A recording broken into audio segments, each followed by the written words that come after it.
think we're going to get started here, guys. Good morning. Thank you for being here to this month's I² event. I'm Mac Fisher on the growth strategy team at McCann World Group. Before we get started, we've sort of done a number of sessions this year, and it dawned on me that the people sort of behind the scenes helping me put this on have not gotten due credit. So I just wanted to thank people who sort of have helped this year in putting this on. AJ, my right hand, in ensuring that these things sort of fall into place. AV, Hayden, and Darnell in ensuring we've got the tech set up and everything's great. Bianca, Phil, John, thank you guys from a production standpoint. Isabel and Laura on logistics and catering, comms team, Christina, Emily, Aaron, HR, Winnie, appreciate you spreading the word, building services and putting this on. Thank you. Can we just give them a round of applause for putting this on? It's a humble event, but a lot of people go sort of are integral in putting this on. So without further ado, really excited about this morning's session featuring Dom Heinrich and Lab 13. You know, a lot of us hear about Lab 13. We see the logo on slides. We sort of talk about it. We know it's something that happens on the 5th floor, but few of us sort of have the opportunity to really understand all of the work that they do and sort of some of the magic that they create. So Dom's going to tell us all about that. He's also going to talk a little bit more just generally about, I think, an approach to innovation and creativity that sort of can really benefit all of us as we look to creatively solve client challenges. So Dom, co-founder and leader of Lab 13, here with us today. It's a real privilege. Thanks, Dom. Thanks, Mac. I don't need it. And I just follow your props to the team. Thank you guys for setting this up and making this happen. And Mac, thank you for finding time for this. And we had to reschedule a couple of times. So really glad to be here. Everybody calls me Dom, so that's absolutely fine. But that's my full name. My mom always calls me that name when I did something wrong, and Marianne does that sometimes too. So glad you're here as a good partner. I always say I have the best job in the world, but there's two main reasons for that. The first reason is what keeps me up at night is solving problems for people, real problems. And the second part is actually you guys and everybody out there. Such a great talent pool of people, have partners like Marianne and like Lauren and a lot of people out there like Jay Young on my team, a lot of the Lab 13 people, but a lot of people of you. And I truly believe, even if we call this the Product Innovation Lab as Lab 13, we believe everybody is an innovator, and we're just helping you guys to enabling that. So that's what I want to talk a little bit today about. Actually, there's one thing I want to start with, because this question comes up a lot. Why 13? No, I had hair, I know that. It has nothing to do with me. I'm actually a failed race car driver. And we talk a little bit about failing today. It has actually to do with our founder, Harry McCann. If you want to hear the full story, go on Wikipedia, Google it. There's a full story. He thought 13 is his lucky number. He was obsessed with it. He demanded on the Rockefeller Center opening that they have to have a 13th floor for the agency, for the McCann agency. And there's a lot more to this, but there's also a little secret. Truth Well Told, which we still use since 1912, has 13 letters, and so does Innovation Lab. So that's the truth behind the Lab 13. That's why we call it Lab 13 by MRM McCann. It's proprietary to MRM McCann, but we work actually for all McCann World Group agencies, but also for IPG agencies. I thought could be a good topic to talk to you guys.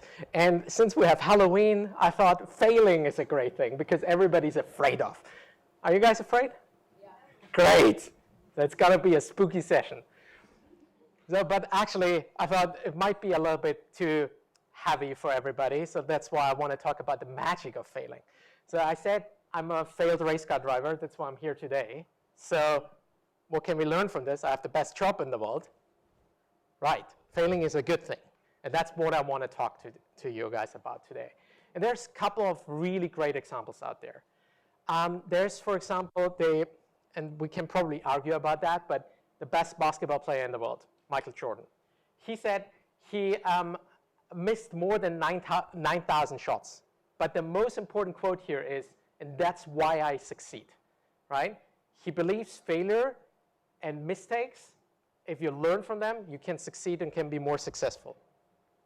Another example, most of the people don't know, Nintendo, when they founded the console for playing Nintendo in 1985, in 1986, they were already almost bankrupt.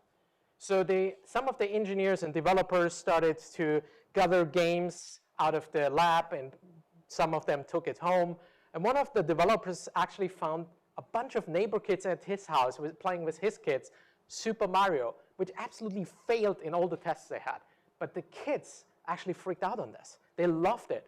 And that made the success of Luigi and Mario and Super Mario and the success of Nintendo. So they actually didn't test it with outside people. They only tested it internally, and it failed. I will come back to this. Another great example, Dyson. We just talked about it. He just stepped away from electric cars. So that's a whole different story we can talk about. I have a very strong opinion about that. Where's the power coming from if we close down all that nuclear plants? And but different topic. He built actually 5,271 prototypes, not kidding, until he found that vacuum cleaner system he's known for today. So a lot of trial and error, a lot of patience, and persistence.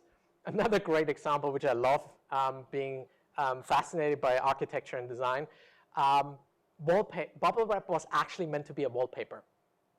Not kidding. They were not successful, just that you know. I don't have that in my house. It's not a real picture. But one of the guys at IBM thought, oh, I have this in my basement. Maybe we can use it to actually ship the computers safely across the world. And IBM was actually the ones who bought a lot of bubble wrap, wrapping the computers and shipped them safely. So a thing that was actually designed for being a wallpaper became the most known thing. I think it has two purposes, reducing stress and wrapping computers and other things. A more recent example, which I love because I know that most of the people don't know the story behind that. Airbnb was almost bankrupt. They ran out of money in their early days. They made only $200 per week.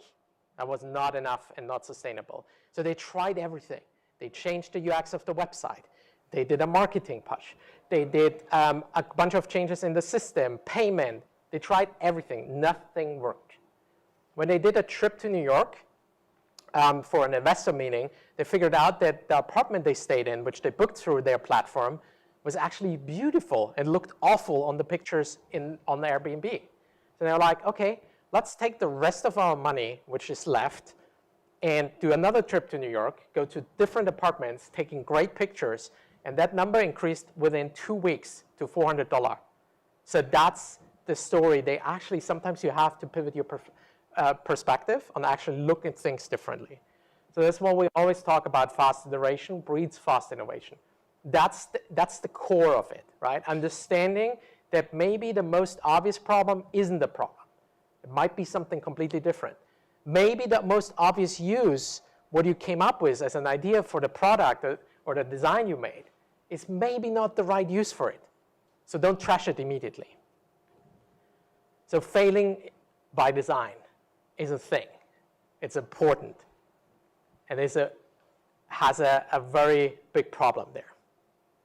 Can you imagine what the problem is?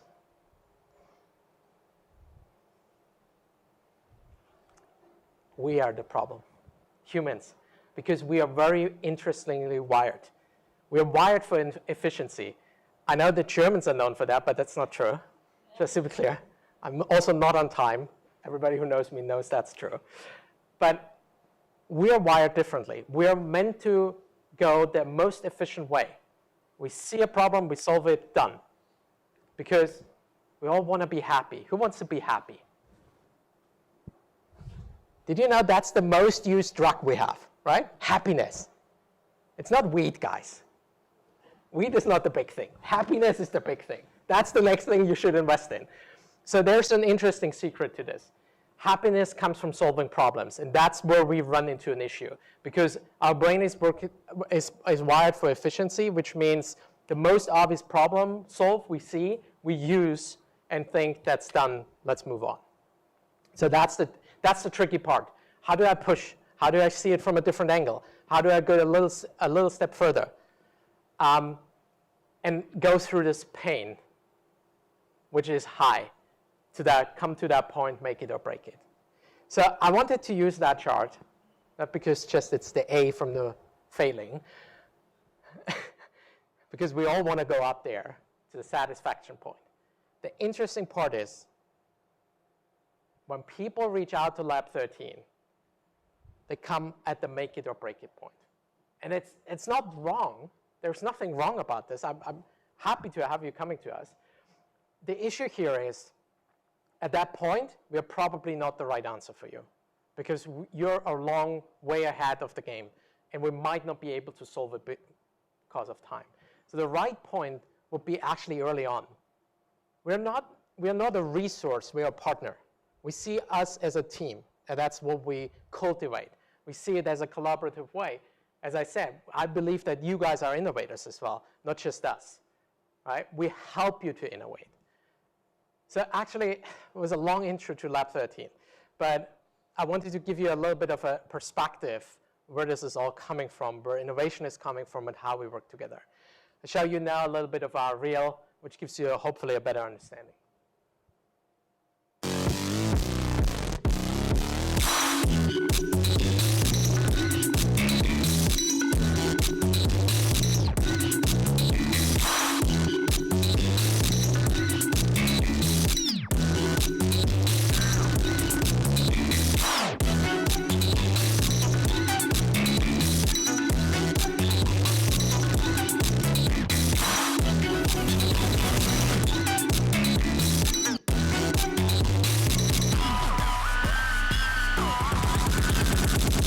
Hello, Blue Box. Hello, Jason. What can I do for you?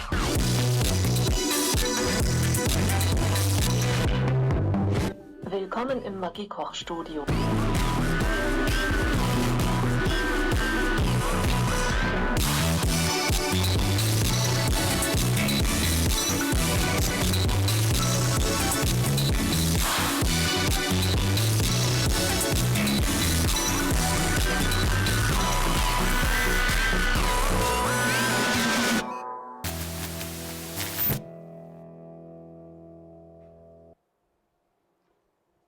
So we're on a mission, not just winning awards. We won a bunch this year. The more important piece was the last piece.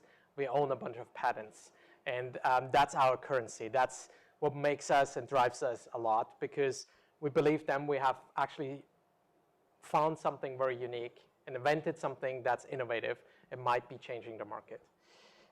The mission is to invent people-first solutions. That's our core. We always come from a human perspective. You probably heard that before. Elaf is talking about it when she did her I Squared about human tech. That's the core. That's how we think in our company as McCann World Group. So that's very important for us. And we are actually, first has another thing for us. We're the first ones using actually the Apple Watch to create the lottery numbers based on your heartbeat. We were the first ones actually using digital billboards on subway stations to detect coughing and sneezing and recommend you the appropriate medicine by machine learning 2 years before Amazon did that. Just saying. The Lab 13 Frankfurt team did that. I'm super proud of them. What you probably saw already, we built a device that retrofits on the existing collection boxes, the so-called Smart Blue Box. That is actually a device which becomes a 24/7 post office. And then quite recently, we're working with the Parkinson community, Michael J. Fox Foundation, to actually invent insoles that goes in shoes that vibrate. So people with Parkinson have a state which is called freeze of gait. So they stop walking all of a sudden. It's really painful, and it actually steals their independence to go out of the house, and it makes them not feel comfortable. So we want to give them that independence back. And one of the ideas is this insole that goes in your shoe and that vibrates right at the moment of freeze of gait. We're using AI for that because we're using predictive analytics, so we can actually analyze the walking patterns. Patents on that is in a clinical trial, super exciting, and there's a couple more things coming because we build an ecosystem around this. So we're innovating by design. That's very important for us. And that has a lot to do with, wow, Sean McDonald. Well, thank you for coming. We think there's a paradigm shift which is necessary. What you probably see in a lot of design thinking workshops is, what if? And that's the right question to ask.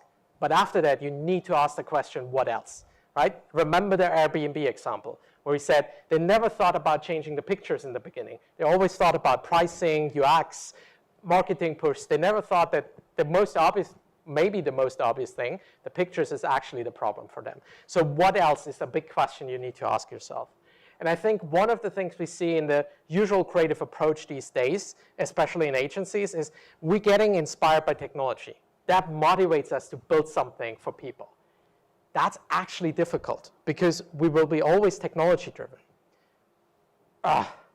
If I see that and if I hear that, people come to Lab 13 a lot and saying, is that possible? And my answer is always yes, because there's always a solution from a technology standpoint, but it's the right angle to look at things.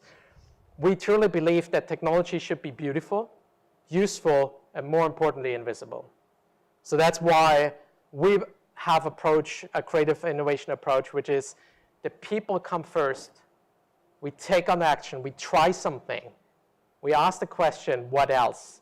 And that inspires us and motivates us to be innovative. You probably have seen that from Elaf in her I2 and probably heard it from a bunch of us. We're using an approach which is called DIVE, Discover, Invent, Validating Experience. So we discover the human needs. We ideate together in a rapid hack, for example, in a teen hack, in a rapid venture, getting outside thinkers in there. Very collaborative, very rapidly speed in terms of coming up with ideas. And then we put this in validation, which is the prototyping phase, where we actually built this out and tested with real consumers. So we combine the design thinking and the design engineering, and that makes that whole approach very unique and very successful. Couple of examples for this. So inspiration by action, because we talked just about that part. So you probably have seen the Smart Blue Box. Who have seen the Smart Blue Box? Who knows the case? Great. Spares me time. When we built that, coming out of a rapid hack, which we had in 2016, was very exciting. Google was a partner. Alessia Morales at that time, who made the Wired AI video, you probably know her, you should know her. She was part of that.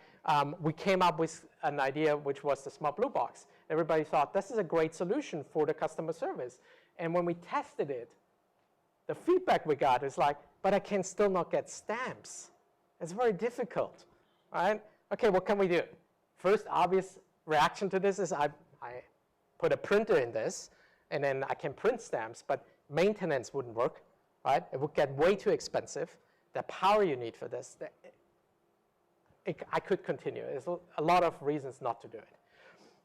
At the same time, Tony Jones, my creative partner on this, who's the group creative director on USPS at MRM, he showed me a video they were doing about the sorting facilities. And we came to that point where we saw that the sorting facilities scan every letter for destination and sending address and check if there's a stamp on it, and then they spray a barcode, and then the letter goes through.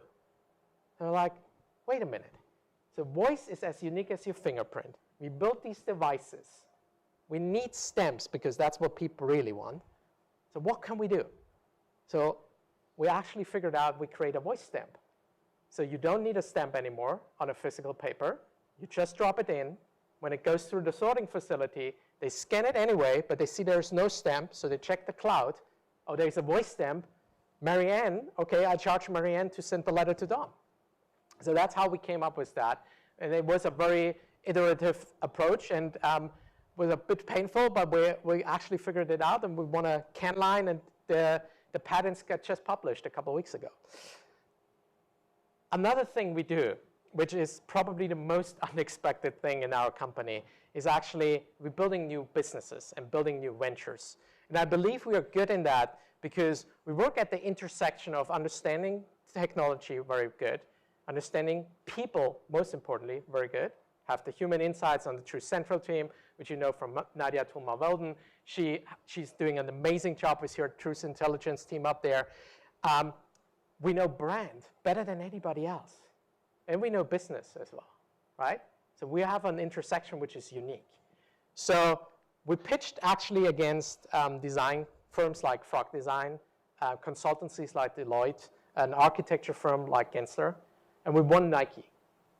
And Nike came to us and they said, can you please help us reimagine physical space to make people more active? And not just the ones who work out 5 times a week. We talk about the people who work out 50 times a year. So once a week, so guilty. What about you? Okay, so most of us, very interesting. 80 million people, huge opportunity. So that's interesting. So Nike made the decision because they loved our approach of DIVE, the discover, invent, validate, and experience. So I show you the video, what we've done for Nike.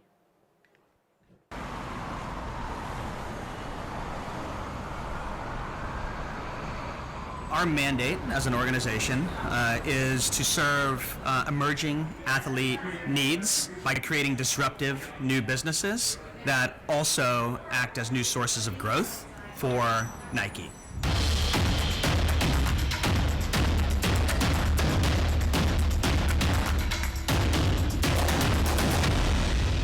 We're in a very different stage in humanity right now. Things are shifting very rapidly. What was the norm is now being replaced by disruptive technologies, disruptive businesses.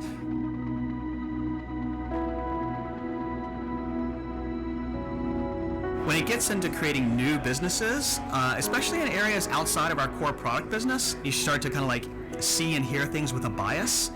The best way to kind of break that bias or make sure that you're not limiting yourself by it is to bring in external sources of thought. And so that's why I think it's important to involve folks like Lab 13 and in this early part of the project. At Lab 13 by Amran McCann, we have different experience innovation programs. The one we use for Nike is called Rapid Venture. It helps brands to build new businesses. The process we are using is called DIVE, discover, invent, validate, and experience. We move in cycles to rapidly invent new startups, prototype the ideas, and put them into experience testing with customers to get real feedback. I think the strongest ideas we have right now are the WeWork/Morrisburg thing as a physical thing for a kind of incubator for health. I think the Nike Travel was fantastic. I did love how we were always mixing up the people in each group yesterday as well. I thought one nice element was that this time you're brainstorming with these 4 people and now it's a new mix and it's a new mix. I actually want to somehow build these out in a higher level of fidelity so that I can test them further with consumers in a way that starts to give me back evidence. Yeah, I saw the seeds for a half dozen businesses.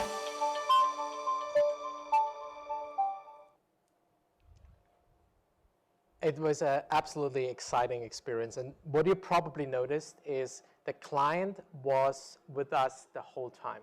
They were embedded in our team. The client treated us like partners. And we said it along the way. It was an amazing experience. It was a bit challenging in the beginning because everybody had the feeling like, can I speak openly in front of the client? But the client encouraged us to do it. They wanted to be a partner. We have worked with Marianne on a huge Coca-Cola project at the moment where the client is a part of the team as well. We will find another I Squared for that one. The interesting part is we had a bunch of ideas which we tested in different ways. One of them, which is actually very exciting, that's getting built out right as we speak, is a business for health entrepreneurs. So somebody who has a business like We Are Boxing or a Spider-Man Yoga, maybe Spider-Woman Yoga today, they can go to a space like a WeWork space and they can offer their health fitness solution to people. And we as the 50-time workout guys can go there, pay a subscription fee, and if you are more the Spider-Woman guy and I'm more the Batwoman guy, we go to different sessions, but we can meet at the community space because one of the things we figured out by interviewing the consumers was their biggest reason for not working out is actually the community part. I want to have somebody I can do it with, but my friends are all more advanced. They work out way more than I do. So it's very interesting. If we ask ourselves, we probably have the same question. I think Lauren and I tried to go for tennis quite a while. I'm actually super afraid about that, right? Because you play every week. I didn't play 10 years ago. I probably didn't play, 10 years? And before that, it was another 10. So, but it's very interesting that this is a struggle for us. I want to talk about something else, because things we do as well is exploring areas. So think about, bear with me for a second. This is a longer intro to this one. 30% of web interactions will be non-screen based by 2020. Look at the watch, a couple of emails. 2020 is next year. It's 2 months. I just figured out I have only 6 weeks work left because I take vacation in December. And I'm very excited about that, by the way. That's next year. That means zero UI is a big deal. That's amazing because humans can speak actually much faster than they can type, and I'm pretty sure some of you guys can type fast, maybe more than 40 words, but let's be honest, speaking is still easier. I speak probably more than 150 words, but that's a different topic. So that's very interesting. So what do we do with the people who can't speak? Or there's an inappropriate situation, I don't want to speak with Alexa right now, sitting at the dinner table, interrupting the whole beautiful dinner I'm having. We can text, I can type it. So interesting, yeah. So people who cannot speak, it's easy, they just should type, right? But we talk about this. This number will go up significantly. So should they keep on typing? Maybe. Problem solved, thank you. Done. We can go home. So we're actually at that point. That's the interesting part. Nobody actually thought about the 5% of the population, that's 900 million people at the moment, who cannot speak. So we exclude them. We say type. You're not important. You're just 5%. This number will go up. Who has an airport? Who has the airports? A lot of us, right? So this is a big deal. This number goes up in the next 10 years, about 5 to 10%. So then we talk about not 900 million people, we talk actually about almost 2.53 billion people. It's a big number. So we have to think differently. And that's what our amazing Lab 13 in Frankfurt, Martin Bieler, Chris Endicott, great crew up there, Mark Hollering, they came up with an idea, how can we democratize voice? How can we make it accessible to everybody? Hey Siri. Alexa, message Easy. Hey Alexa, I'm listening. Set an alarm.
So when we were writing, I think early this year, Alessia and I started with Jay Young from my team in New York, writing a voice white paper.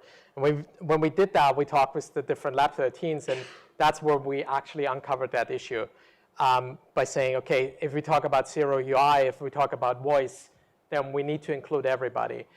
The interesting part here is we started that as an experiment at Lab 13, so we invested in it. Because we knew there is something into it. We need to figure out if it is working. So we built a prototype. But now, Etihad is actually building it out for their business class launch as a prototype, which will launch in December or January. Basti, if you're looking, time is ticking, my friend. Emirates NBD is coming.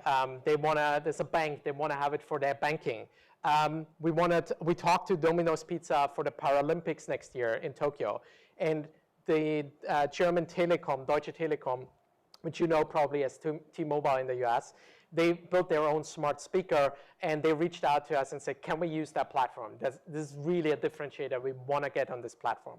It's not that easy because there are 320 sign languages out there, so much more than actually the human languages. So building up that database will take time, but we're working on that, and we're working with these companies. So the interesting part of that, what I want to show you is Lab 13 came up with a platform. Now clients come to us and actually paying us for this. And we're actually building teams. So teams from people like you, teams from Subu and Maria's team out of the data science team. They're coming and being a part of that. So maybe we started it, but we actually involve everybody to build this out and use the intelligence we have in our company. So a couple of learnings. The magic is actually taking risks, right? Pushing further, be actually persistent and actually trying hard, changing perspectives.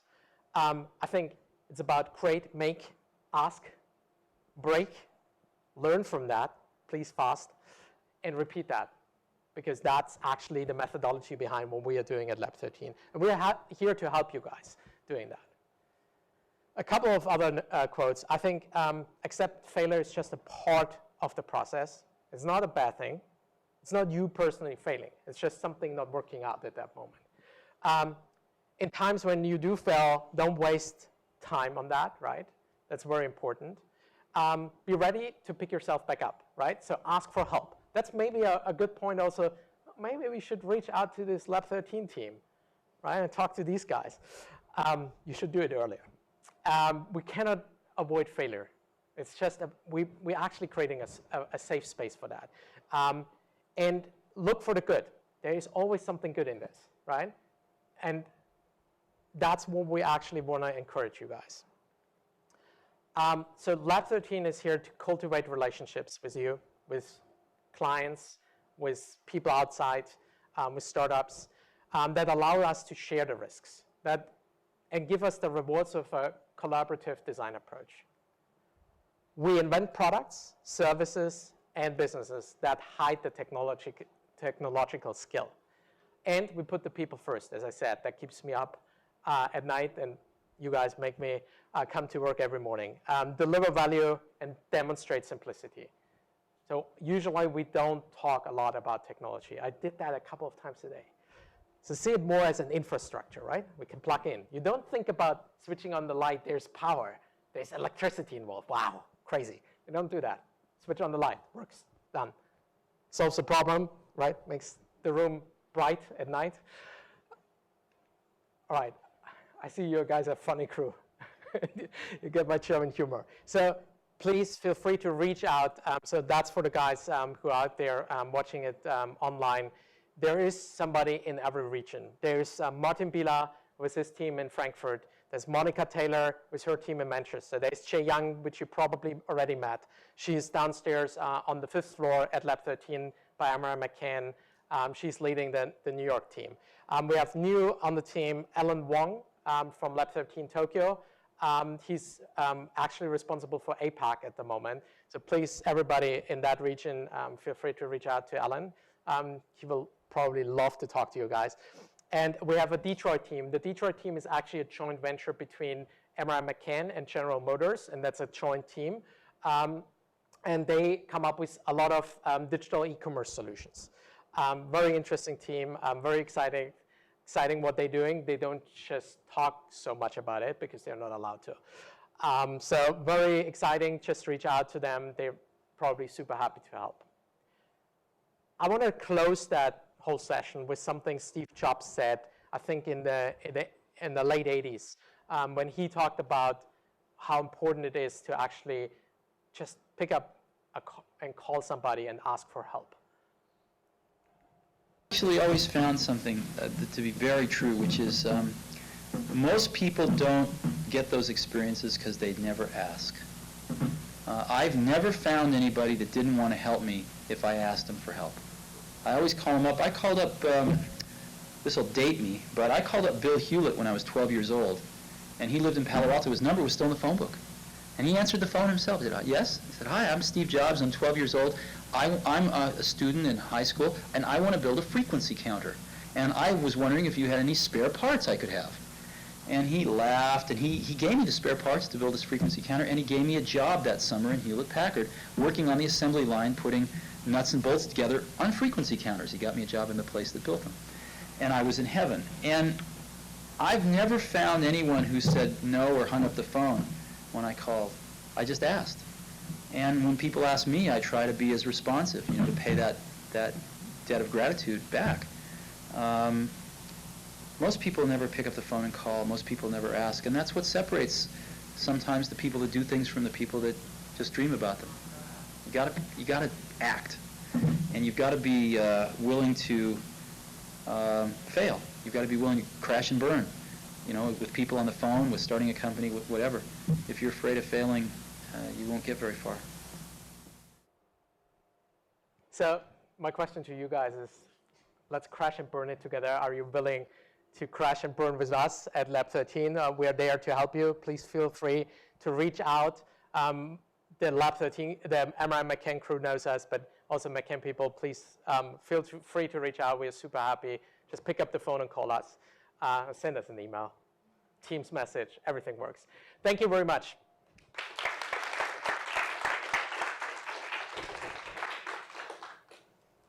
Thank you, Dom. Any questions? So I'm curious about the status of the blue box, the USPS voice activated. I know you said the patents were published maybe last week. When would we actually maybe see those on our USPS mailboxes? Okay, we have to go offline now. So it's the question is simply answered. So we had to wait for the patents because there's some processes at USPS which are obviously they're governmental, and so it's a bit more difficult. So it's funny because parts of the blue box are getting used already. So the intelligence we built on an AI platform from Google, that's already getting used in different occasions on the chat, on the website. They built an Amazon Alexa skill. So the intelligence we built is already getting used. So the boxes itself, that will take probably another 2 to 5 years. But it is still in the conversations. We're actually in the process with the team figuring out what another version of it will look like, and a little bit more cost efficient and a little bit more smaller. But there's a couple of things happening at the moment. So you might see something next year already in the next phase of prototyping. Welcome.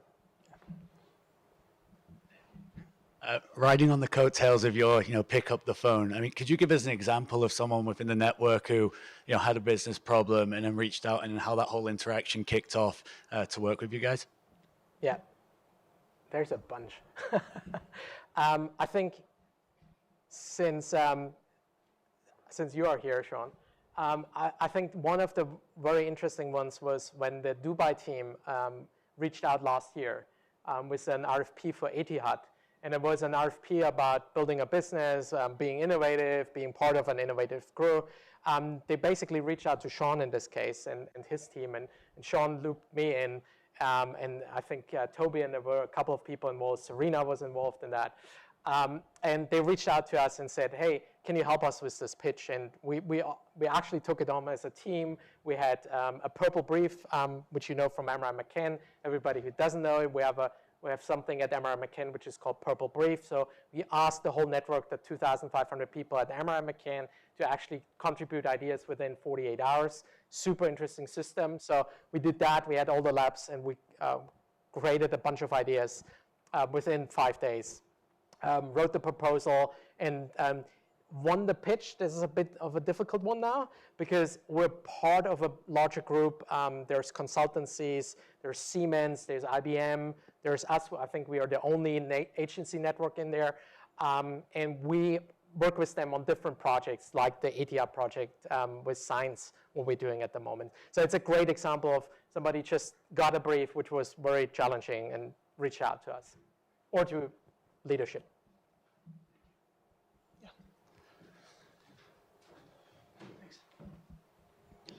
What do you think are the elements in a cultural environment that allow for people to feel safe to fail? Lab 13. I think one of the things is you have to put it in a different perspective. I think the question is, do I want to be innovative?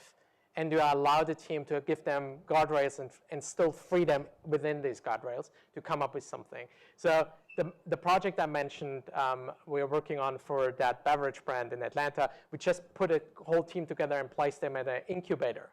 And that team was people from us, people from Microsoft, people from that brand. And they were sitting together, and we just set the expectations and said to everybody, we might fail. We talked to the global CEO of the company and said, we might fail, but we want to do it in a smaller part. We want to do it as an MVP, a minimal viable product, right? So we want to build something, test that with consumers, and learn from it. And if we succeed, we go further.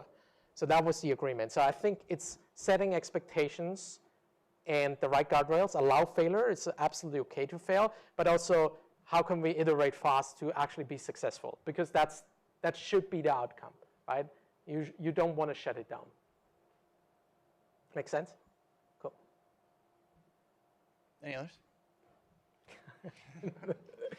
I have to go. Just in the spirit of talking about failure, I was wondering if you could share with us a failure that you experienced or your team experienced that resulted in a really big learning for you. You want to have a personal one, or you